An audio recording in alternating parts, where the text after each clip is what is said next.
Hey everybody, David Art Becker here with Becker Art, and today we're making a palette.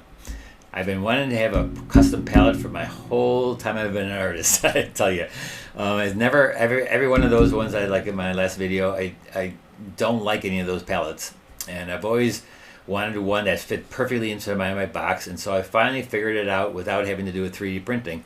That's the last thing I was thinking about, but here I use plexiglass. And so I finally figured it out that I'm going to use plexiglass like this, and then I buy the plexiglass white.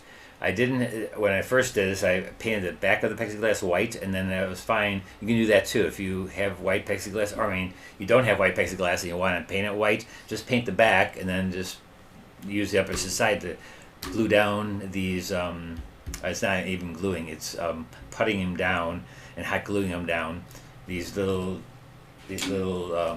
pans, and they're called Gansai Tambi. They're Japanese paint that goes into these, and there's a little bit of a cavity here so that it's not perfectly flat on the bottom, so that you can put some hot glue or putty in there. And so basically what I did, and what you got to do is first off, cut your plexiglass to size. What size you want your palette to be. And so I designed it so that it looked like this. And so I put it used to be a square piece of plexiglass. I put these down like I wanted, and then I measured where I wanted to cut out the plexiglass. Now to cut the plexiglass, you can either, and I think the easiest thing to do is go to Ace and just have them cut the size and actually buy the plexiglass there. I think they have white plexiglass. If they don't, then buy the plexiglass first and then take it there, because I think they still do that too, where they'll cut it for you. And so then, you have your plexiglass, you gotta get a certain size cut. You can cut it yourself, and you gotta get yourself one of these plexiglass cutters. They're not too expensive, but you can also use a X-Acto knife, but it's more like scraping that you wanna do. You don't wanna do cutting. You're not cutting it, you're scraping it. And so you may wanna break off, like if you're using a utility knife, is break off the tip. And because you don't wanna cut it, you wanna more scrape it.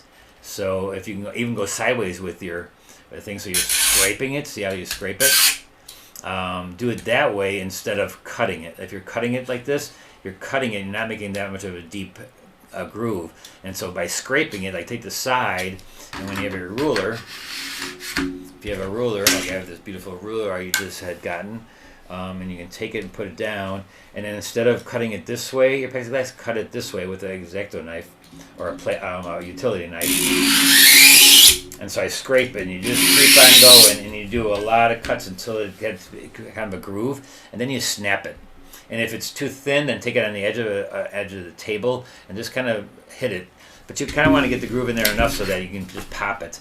This is not enough. It has to be about maybe 10 times you go and just keep on scraping it. And that's if you don't have one of these. If you have one of these cut in really easily. They scrape really easily. Yeah, they scrape, and they just pull out this little bit of the glass, the plexiglass. The plastic is basically plastic, so you're really putting a groove in there. And that's so you cut it to size, but like I suggested, go to Ace Hardware and have them cut it. It's not. I don't think it's even that expensive. A lot of them, if you buy it there, they don't charge you at all for the cutting. So that's the plexiglass. Then you get this size, and then you figure out your arrangement of these little pans. And I did this part, and this was the size of it. See, and so then I thought to myself, well, how do I make it so that I can release these and make these available to me when I want to change it? And which is really important to me. I like to change around my colors every once in a while. And so the first thing I used was a hot glue gun. And so that worked out okay, but it was hard to get these off. I had to put basically a little pry bar underneath there, a screwdriver basically, and I went underneath and I just popped them off. But then somebody told me online last week and emailed me, how about using this putty, this wall putty that you put posters up on the wall with and stuff, and it's really good. Loctite makes some of it. This is Amazon. I will put the description of all these products and a link to them in my description of this video. And so I just take a little bit of this putty and I put it in there. So basically this one is already made, but there's only two. These were all hot glued, but I took about 3 of them off of there. I wanted to see how that worked first, but then you can see the darker and the wider ones are the putty, and these other ones are the roundness. That's you kind of can see them. That is the hot glue.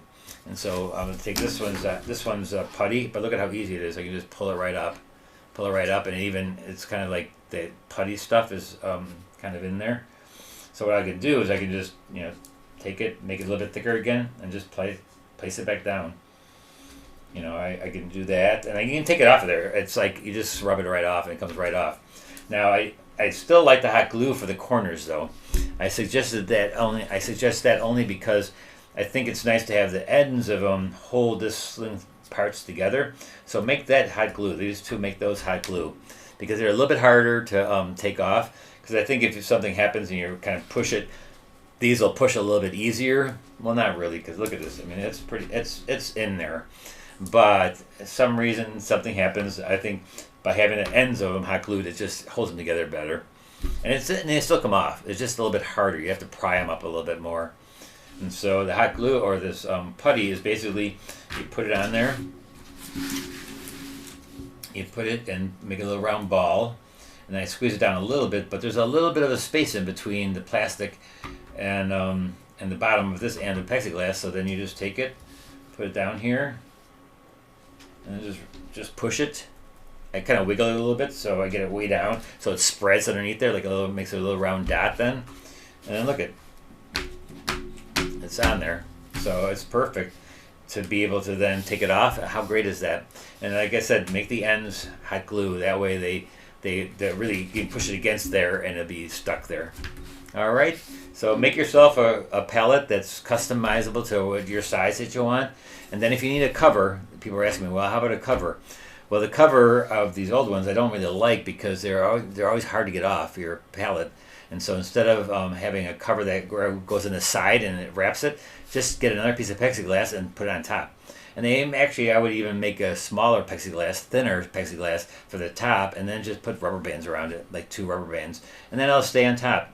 Now, it's not waterproof like some of these are. Like this kind of a palette is a little bit more waterproof when you close it, but I don't need that. I just don't feel that's that important to me. Like if you need it to be important, then get yourself one of these. Basically, get a Holbein palette that has removable. These have removable, you know, these are removable. And that's a big thing for me, is I want them to be removable. And they have 2 different sizes of these little pans. But that, you know, never fit. It was not custom to anything. I can't put this into anything. And so it was not customizable to me to put it in my pochette box and like that. So this one will be fitting perfect, and then the cover is my pochette box. And so, or I could, like I said, I could make a plexiglass top and just get another piece of plexiglass, put it on top and wrap it, or you tape it or whatever. Just put a rubber band around it. All right. And I didn't use the sides. I didn't make the sides for it, because the pans are the sides, right? The pans have a side to them. I just thought it'd be an extra part that would just be a waste of time, really. And if, like, I know these have a little on the side, they have a little bit of a way through there. There's air that gets through there, and water can get through there. If you feel that's that important and you don't want water to get through there, just take a little bit of that putty and just put it in there. You know, don't use hot glue, because again, that'll kind of glue it down a little bit more. Because you don't want to glue it down. I want to be able to remove it. So just put a little putty in there, and then just that way I'll stop it from running out there. To me, that's I like the fact that it's custom to me and I can remove it, which is something I could never do with any other palettes except for the Holbein one. And that one I just couldn't put in the sizes. I couldn't customize it. So this is customizable to any size you want. So please show me what you do. If you do make one, let me see it. I'd love to see how big you make it, or what your design is of your little palette pans. It'd be very cool to see. All right, so have fun with it, and I'll see you on Thursday for the paint along. Bye-bye.